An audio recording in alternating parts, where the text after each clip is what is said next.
ഹാഡിയ scheme 2024 കേരളത്തിൽ engineering, pharmacy, architecture, medical and medical allied കോഴ്സുകളിലേക്ക് admission എടുക്കാനായിട്ടുള്ള entrance ആണ് അല്ലേ. അതിൽ എഞ്ചിനീയറിങ്ങിനും ഫാർമസിക്കും മാത്രമേ എൻട്രൻസ് ഉള്ളൂ, ബാക്കിയെല്ലാം നാഷണൽ ലെവൽ എക്സാമുകളാണ്. ഇപ്പോൾ എൻട്രൻസ് കമ്മീഷൻ ഒരു അവസരം തന്നേക്കുന്നത് ഓൾറെഡി അപ്ലൈഡ് ചെയ്ത ആളുകൾക്ക് കൂടുതൽ കോഴ്സുകൾ ആഡ് ചെയ്ത് കൊടുക്കാനായിട്ട്. ഇപ്പോൾ മെഡിക്കൽ കൊടുത്തിട്ടുണ്ടായിരുന്നു, എഞ്ചിനീയറിംഗ് കൊടുത്തിട്ടുണ്ടായിരുന്നില്ല. അങ്ങനെയുള്ളവർക്ക് വേണമെങ്കിൽ എഞ്ചിനീയറിംഗ് താല്പര്യം ഉണ്ടെങ്കിൽ അങ്ങനെ കൊടുക്കാം. എഞ്ചിനീയറിംഗ് മാത്രം കൊടുത്തുള്ളൂ, മെഡിക്കൽ ആൻഡ് മെഡിക്കൽ അലൈഡ് കോഴ്സുകൾ കൊടുത്തിട്ടുണ്ടായിരുന്നില്ല, അങ്ങനെയുള്ളവർക്ക് ആ കോഴ്സ് ആഡ് ചെയ്ത് വെക്കാനും ഒക്കെയുള്ള സമയമാണ് കേട്ടോ.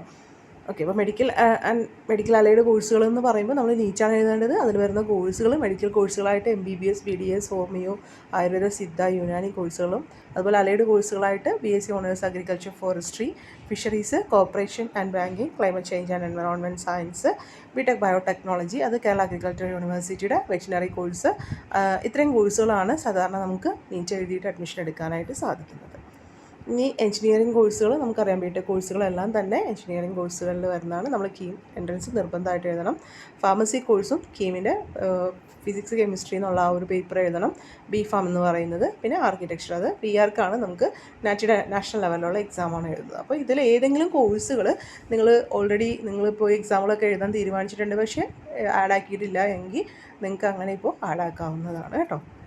അപ്പോൾ അതിന് നോട്ടീസ് പറയുന്ന അനുസരിച്ചിട്ട് KEAM 2024 engineering, pharmacy, architecture, medical and medical allied കോഴ്സുകൾ എന്നിവയിൽ ഏതെങ്കിലും കോഴ്സുകൾക്ക് ഓൺലൈനായിട്ട് അപേക്ഷ സമർപ്പിച്ചിട്ടുള്ള അപേക്ഷകർക്ക് engineering, pharmacy, architecture, medical and medical allied കോഴ്സുകൾ എന്നിവയിൽ ഏതെങ്കിലും അപേക്ഷയിൽ ഉൾപ്പെടുത്താൻ വിട്ടുപോയിട്ടുണ്ടെങ്കിൽ അപേക്ഷയിൽ കോഴ്സുകൾ കൂട്ടിച്ചേർക്കുന്നതിനുള്ള അവസരം ലഭ്യമാക്കിയിട്ടുണ്ട്. ആർക്കിടെക്ചർ കോഴ്സ് കൂട്ടിച്ചേർക്കുന്നവർ കൗൺസിൽ ഓഫ് ആർക്കിടെക്ചർ നാറ്റയുടെ എക്സാം എഴുതേണ്ടതാണ്. മെഡിക്കൽ ആൻഡ് മെഡിക്കൽ അലൈഡ് കോഴ്സുകൾ ചേർക്കുന്നത് HE നടത്തുന്ന നീറ്റ് UG എഴുതേണ്ടതാണ്. കീം 2024 അപേക്ഷിച്ചവർക്ക് ഫീസ് കൊടുക്കാനുള്ള അവസരം 22/4/2024 4 മണി വരെയും, കോഴ്സുകൾ കൂട്ടിച്ചേർക്കുന്നതിന് 23/4/2024 രാവിലെ 10 മണി മുതൽ 24/4/2024 വൈകിട്ട് 4 മണി വരെയും നമുക്ക് പ്രവേശന പരീക്ഷാ കമ്മീഷണറുടെ വെബ്സൈറ്റ് വഴി അപ്ലൈ ചെയ്യാവുന്നതാണ് കേട്ടോ.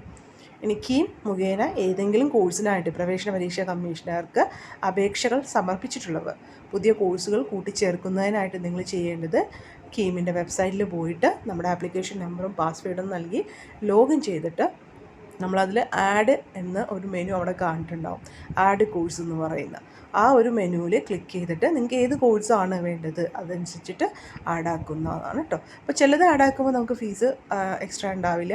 അപ്പോൾ ചിലപ്പോൾ നമ്മൾ ആഡാക്കുമ്പോൾ നമ്മൾ ഓൾറെഡി ഫീസ് അടച്ചവരാണെങ്കിലും ആ ഒരു കോഴ്സിൻ്റെ അനുസരിച്ചിട്ട് എക്സ്ട്രാ ഫീസ് വരും. അപ്പോൾ ആ ഒരു എക്സ്ട്രാ ഫീസും കൂടി നിങ്ങൾ പേയ്മെൻറ്റ് ചെയ്യണം കേട്ടോ.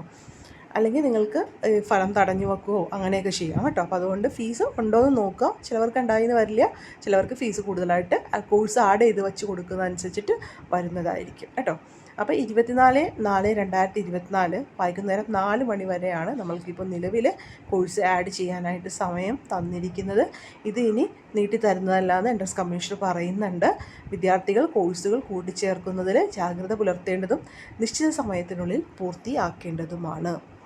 അപ്പോൾ നേരത്തെ അപേക്ഷാ ഫീസിൻ്റെ കാര്യം നമ്മൾ നേരത്തെ പറഞ്ഞതാണ്. നമ്മൾ കോഴ്സ് ആഡ് ആക്കുന്നതനുസരിച്ചിട്ട് ചിലപ്പോൾ നമുക്ക് ഫീസ് കൂടി വന്നേക്കാം കേട്ടോ. ഇനി നിങ്ങൾക്ക് എന്തെങ്കിലും കൺഫ്യൂഷൻസോ ഉണ്ടെങ്കിൽ ചോദിക്കാം, റിപ്ലൈ തരാവുന്നതാണ് കേട്ടോ. അതുപോലെ അല്ലെങ്കിൽ നിങ്ങൾ പ്രോസ്പെക്ടസ് വായിച്ചാൽ ഒട്ടുമിക്ക കാര്യങ്ങളുണ്ട്. പ്രോസ്പെക്ടസ് നന്നായിട്ട് വായിച്ച് നോക്കുക. അതെപ്പോഴും നിങ്ങൾ എവിടെ നിന്ന് കേട്ടാലും നിങ്ങൾ പ്രോസ്പെക്ടസ് ഒന്ന് വായിച്ച് നോക്കുന്നത് നല്ലതാണ്. നിങ്ങൾക്ക് എല്ലാ ഡൗട്ട്സുകളും അതിൽ ക്ലിയർ ആവും. എന്തെങ്കിലും ഡൗട്ട് ഉണ്ടെങ്കിൽ ചോദിക്കാം, പറയാം കേട്ടോ. വീഡിയോ ഇഷ്ടമെങ്കിൽ അയക്കണേ. Take care. Thank U.